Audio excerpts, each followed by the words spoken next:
We've always been doing all of our own stunts here at Breakfast All Day, but especially this week talking about The Fall Guy.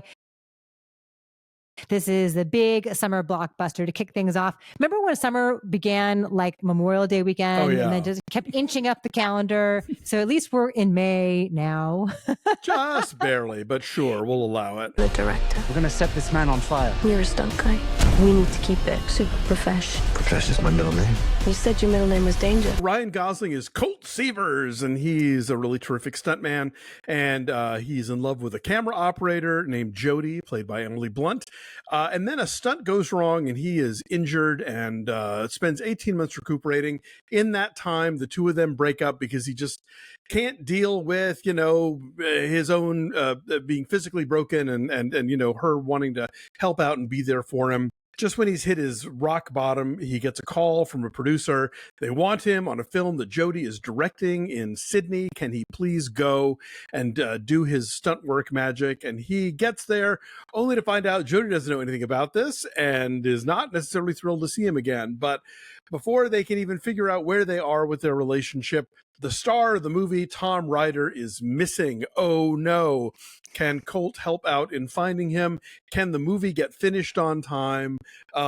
Lots of craziness going on. And both the movie and just the pursuit of the missing movie star provides director David Leitch with the excuse to do a lot of amazing stunts involving cars and people on fire and people falling off of things and into other things. And this movie is a real love letter to stunts and stunt work. And it's at its most fun when Ryan Gosling and Emily Blunt are just being a couple and bantering and kind of like, busting each other's chops and trying to rebuild their love story. The least interesting part is trying to chase down the movie star. But thankfully, I think the movie kind of knows this. And so it only throws us that plot every so often to remind us that it is the plot, but it's the least interesting thing going on. You'll want to go for Gosling and Blunt. You'll want to go for a very funny script that has a lot of really solid laughs in it and the extraordinary stunt work on display. Yeah, I almost wonder whether the actual plot that drives the thing is intentionally kind of boring and banal in a nod to the movie's origins, right? The Fall Guy used to be a TV show in the 80s starring Lee Majors named Colt Seavers. So there's some, tie-in back to that. I wonder if this is intentionally blah. That's a very kind read. This isn't, Sean or what was the say? Hot Fuzz. This isn't Hot Fuzz. So I don't know, but we will go with that. Sure. Yeah. It's a nod to how crappy the show was. Yeah. No, I had so much fun though, because they have just crazy chemistry. Like if you even just saw Emily Blunt and Ryan Gosling present together at the Oscars, you knew like they just have that thing, like great timing. They look fantastic together. It's very sexy and light and funny and breezy. This movie is a love letter to stunt work, as you said, and so much of the fun of it for me, or for I think anybody who loves how the process works, is they make you really feel like you were on a set. A lot of this movie feels like its own behind the scenes making of featurette. And that's great. I think that's really cool. So like long tracking shots where Emily Blunt is like talking to this person and talking to the costume person and talking to the stunt coordinator played by Winston Duke, who has a very funny running bit with movie quotes. So you feel like you are in the midst of the rush of the chaos of creation. And that is very exciting. David Leitch, of course, was a longtime stuntman, stunt coordinator. And that's how he, made his bones before going on to be a filmmaker himself. There is a little clip in the beginning of various other movies with big stunts in them, including Atomic Blonde, which is a David Leitch movie. So from the very beginning, it's extremely meta. It's very aware. It's aware that it's a movie about movie making. It's aware that that it's about movie making and the love of cinema. So it's kind of infectious in that way, but it's too long. Like the actual plot is like, it's over 2 hours long and does not need to be. This could have had a good solid 20 minutes trimmed out of it, of the pursuit, of who's doing what to whom. Right. But within that structure, there are some cool sequences. There's a whole thing where Ryan Gosling's character Colt has to go to this nightclub to find a guy to get the thing. And, it's very MacGuffin-y. But he takes a drink of something that like alters his mind. And then that whole stunt choreography plays out in a really colorful, emblazoned kind of way. That's cool. There's a bit involving a truck and Stephanie Hsu and a musical interlude with that is one of many examples of the needle drops that are knowingly on the nose and very amusingly so. Like I don't want to say the line, but the line where like the song is saying a thing and then you are seeing that thing in front of you. Yeah.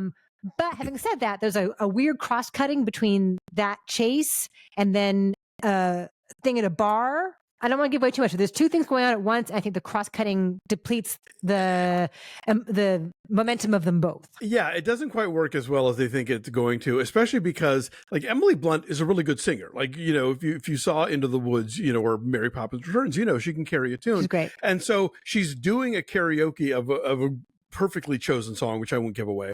But they keep overlaying the real version of the song over her. I'm like, just let her sing it. Like, we know the song, we know what it sounds like. Just let her sing it. It'll be fine, you know? And so that just adds a whole other layer of stuff going on that scene doesn't really need. Those are the exceptions. The moments where I was like, oh, this isn't, because, and I did not care for Leitch's last film, Bullet Train. I dug Bullet Train. I think this one is carrying off far better the sort of humorous swagger and like, you know, kind of jaunty banter that movie was aching to get to. And just, to me, it felt like I was just, the gears were grinding a lot. This one, I think, is just really zippy and fun and fast. I like how they're playing with sort of cinematic conventions and telling you that they're playing with cinematic conventions while they're doing it. I like this deep bench of really fun character actors: Winston Duke, Stephanie Hsu, Hannah Waddingham, even Aaron Taylor Johnson, who I generally don't have great feelings for as an actor, because he is playing the movie star here and is playing him as a vain, douchey moron. Like, he knows how to play that. He's giving me that character really well, and he's, you know, it's the funniest thing I think I've ever seen him do in a movie. So yeah, I had a great time. This is hands down like a popcorn movie with no pretensions of being anything else. But you know what? You can do a popcorn movie badly, and this one does it pretty well. Yeah, this is written by Drew Pearce, who also did Hobbs and Shaw, and he wrote Iron Man 3. And there are so many really inspired little details, like the names on the posters of the other movies that this Tom Ryder character did. There's a whole running bit with Post-it notes and what's on the Post-it notes. Like there's like stuff with text messages that go by so fast that you're going to want to rewatch that part at home to see what they say. Like a lot of care went into specific details with these characters, with their clothes, with their backstories. And so I enjoyed all that. One of the things with Ryan Gosling, one of the running bits with his character, is he's always looking for a good cup of coffee. Yes. He cannot find coffee anywhere. The machines don't work. He can't get someone to bring him a cup of coffee on set. But if he had Coffee Brothers coffee on the go with him wherever he was, he'd be an even better stuntman. We could hook him up here at Breakfast All Day because we have a deal. They would ship directly to him. They really would. Anyway, they'd probably drop it, like a little drone could drop it to him. He could probably catch it midair as he is leaping onto a helicopter. He could like grab his coffee. But we have a deal with them. Breakfast 15 is our code. It gives you 15% off of your Coffee Brothers order. If you purchase at least $50 worth of Coffee Brothers coffee, your shipping is free. Our link is down below. We've enjoyed every single thing we've tried from them. And I think Ryan Gosling's character would too.